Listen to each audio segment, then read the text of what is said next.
If I took these off and looked at you right now, there would be two of you. She went in for back surgery. She left with permanent brain damage. Contact 7 investigates a Metro hospital accused of ignoring basic patient safety standards. All she could say to me was, I don't know what's going on. Get me out of here. Tonight, she tells our Ryan Luby this could have been prevented. And good evening. Fact is, she had some of her vertebrae fused together. She was on heavy medications post-surgery that made her dizzy and at risk of falling. Yet for whatever reason, she and her family say nurses at the Medical Center of Aurora deactivated some of the very tools that could have prevented that from happening to her. It frees my mind. In many ways, Carol Bryn just wants clarity and definition anymore. But I can just... If not in her living room. Make something come alive on paper. In her life, in who she was, who she is.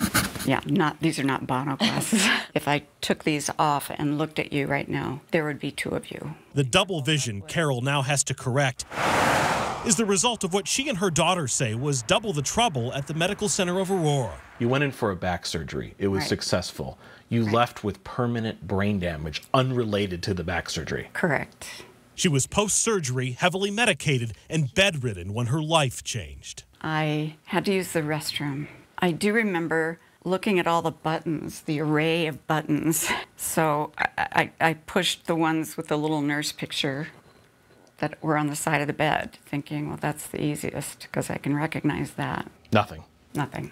Nobody came.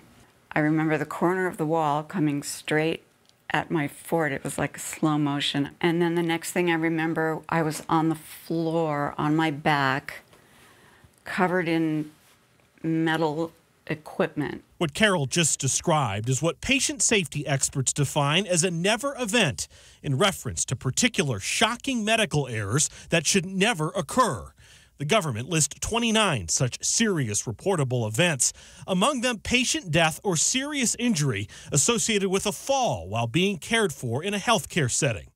In Carol's case, she and her daughter, Ellery, say the Medical Center of Aurora violated that principle the night Carol fell almost exactly 1 year ago today. And they said that the night nurse who did the evaluation decided she wasn't a fall risk, which was amazing to me because she was hallucinating when I saw her at 5 o'clock. Ellery says the chief nursing officer at the hospital said not only did nurses deactivate Carol's patient bed exit alarm, but the bed's traditional call buttons also did not work. In other words, two easy methods of monitoring a patient failed. And that is now the basis of the lawsuit Carol and her daughter filed against the hospital. It's dangerous. People could die. You could have died.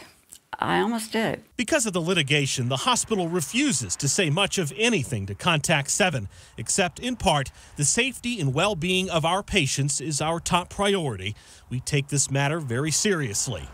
In court records, however, it responded to the lawsuit, generally denying the circumstances of the fall, but will not say how or why. Nevertheless, Carol and Ellery say the hospital told them it changed policy as a result of Carol's injuries. So basically, there to there. The injuries were so bad that doctors had to perform a craniotomy to reduce the swelling on Carol's brain and then staple her scalp back together.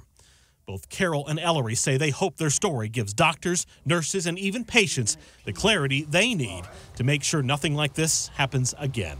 One annoying bed alarm being turned off can kill someone. Ryan Luby, Denver 7. And listen, if you are ever in a situation that doesn't seem right or you need help getting answers, do not hesitate to reach out to Contact 7. You can call or text this number on your screen or email us. We're also on Facebook and Twitter.